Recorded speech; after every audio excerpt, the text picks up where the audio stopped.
यह कहानी है चंद्रपुर नामक एक छोटे से गांव की। शहर से थोड़ा सा ही दूर एक छोटा सा गांव बसा था। यहाँ के लोग खेती करके अपना जीवन व्यापन करते थे। इसी गांव में रामलाल और श्यामलाल नामक दो भाई रहते थे। रामलाल अपनी पत्नी पारो के साथ रहता था। पारो बहुत ही चालाक और लालची औरत थी। वहीं दूसरी ओर श्यामलाल अपनी पत्नी चंदा और बेटा राजू के साथ रहता था। गांव में उनकी एक जमीन थी जिस पर दोनों भाई मिलजुल कर काम किया करते थे और फसल को बेचकर आए मुनाफे को आधा आधा बांट लिया करते थे। रामलाल और श्यामलाल दोनों पैसे लेकर घर आ जाते हैं और दोनों ने अपनी अपनी पत्नियों को पैसे दे दिए। चंदा, ये लो फसल के पैसे, इस महीने ज्यादा मुनाफा हुआ है। ये तो बहुत खुशी की बात है जी। भगवान करे आपका मुनाफा ऐसे ही बढ़ता रहे और आप दोनों भाई खूब तरक्की करें। पारो, ये लो इस बार की फसल के पैसे। इस बार की फसल काफी अच्छे दामों पर बिके हैं, जिस वजह से इस बार मुनाफा भी काफी अच्छा हुआ है। क्या खाक अच्छा हुआ है? ये भी कोई मुनाफा है भला? आधे पैसे तो तुम्हारा भाई ले जाता है। खेतों पर तो सबसे ज्यादा मेहनत आप ही करते हैं, फिर मुनाफा बराबर क्यों? नहीं पारो, ऐसी बात नहीं है। श्याम भी बराबर की ही मेहनत करता है। अजी काहे की बराबर मेहनत? बाजार से जाकर के महंगे महंगे बीज आप खरीद कर लाते हैं और इतनी दूर जाने आने की मेहनत वो अलग, ऊपर से सारा दिन खेतों में काम करना, फिर काहे की बराबर मेहनत? जी, मेरी बात ध्यान से सुन लीजिए। आप अपने भाई को जमीन का एक छोटा सा हिस्सा देकर उसे इस घर से रफा दफा कीजिए। आखिर हमें भी तो अपने बच्चों के लिए आगे सोचना है। नहीं पारो, मैं ऐसा नहीं कर सकता। तुम मेरी बात समझो, आखिर वह मेरा भाई है। देखिए, आपको ऐसा करना ही होगा, वरना मैं अपने मायके चली जाऊंगी, फिर आप रहना अपने भाई के साथ अकेले। पारो के इतना बहस करने पर आखिरकार वही होता है जो पारो चाहती थी। रामलाल श्यामलाल को जमीन का छोटा सा हिस्सा देकर उसको घर से निकाल देता है।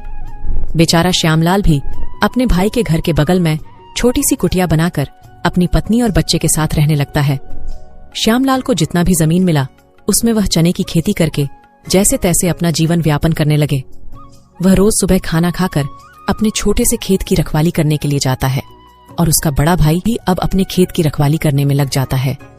दोनों अपने अपने खेत की रखवाली किया करते थे। एक बार बड़े भाई के खेत में कुछ चिड़िया आ जाती है। इन चिड़ियों ने तो नाक में दम कर दिया है। इनका कुछ ना कुछ तो करना ही पड़ेगा। ये रोज रोज मेरी फसल खाने आ जाती है। रामलाल उन चिड़ियों को डंडे से मारकर भगा देता है।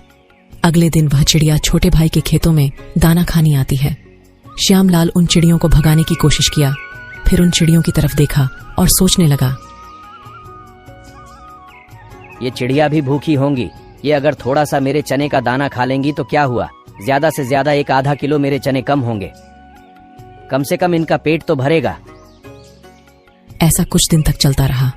रामलाल के खेत में अगर कोई चिड़िया जाती तो वह उन्हें डंडे मार के भगा देता था और श्यामलाल के खेतों में अगर चिड़िया आती तो वह उन्हें कुछ नहीं करता था। ऐसे ही कुछ दिन गुजर रहे थे कि एक बार गांव के फसलों में बीमारी लग जाती है, जिसमें कुछ छोटे छोटे कीड़े फसलों को खराब कर रहे थे। वह कीड़े धीरे धीरे रामलाल के खेतों तक पहुंच जाते हैं और रामलाल की सारी फसलों को खराब कर देते हैं। वही जब वह कीड़े श्यामलाल की फसलों के पास पहुंचते हैं तो वहां पर वह सारी चिड़िया दाना चुग रही थी। जब कीड़े श्यामलाल की फसल के पास फैलने लगते हैं तो वह सारी चिड़िया उन कीड़ों को मारकर खा जाती है, जिससे श्यामलाल की फसल खराब होने से बच जाती है। जब रामलाल अपने खेतों के पास पहुंचा और उसने अपने खेतों की ऐसी हालत देखी तो वह बहुत उदास हो गया और फिर उसने श्यामलाल के खेतों के पास देखा कि उसकी फसल बिल्कुल सही थी, क्योंकि जिन चिड़ियों को रामलाल ने डंडे मारकर भगा दिया था उन चिड़ियों की वजह से श्यामलाल का खेत की फसल खराब होने से बच गई। ये देखकर रामलाल को अपनी गलती का एहसास होता है। हे भगवान, मेरी इस बार की तो सारी फसल खराब हो गई। अब इस फसलों को कौन खरीदेगा? अब इस बार मेरे घर का खर्च कैसे चलेगा? मेरी सारी जमा पूंजी इस फसल को उगाने में लग गई थी। भैया, आप चिंता मत कीजिए। आपकी फसल खराब हो गई, कोई बात नहीं। अभी हमारी ये फसल तो सही है ना। हम इस फसल को बाजार में बेचेंगे और इसी से इस बार अपने घर का गुजारा करेंगे। श्यामलाल की यह बातें सुनकर रामलाल की पत्नी को भी अपनी गलती का एहसास होता है और वह श्यामलाल से अपनी गलती की माफी मांगती है। श्यामलाल बहुत ही दयालु किस्म का व्यक्ति था। वह दोनों को माफ कर देता है और फिर से वह सभी मिलकर हंसी खुशी एक साथ रहने लगते हैं।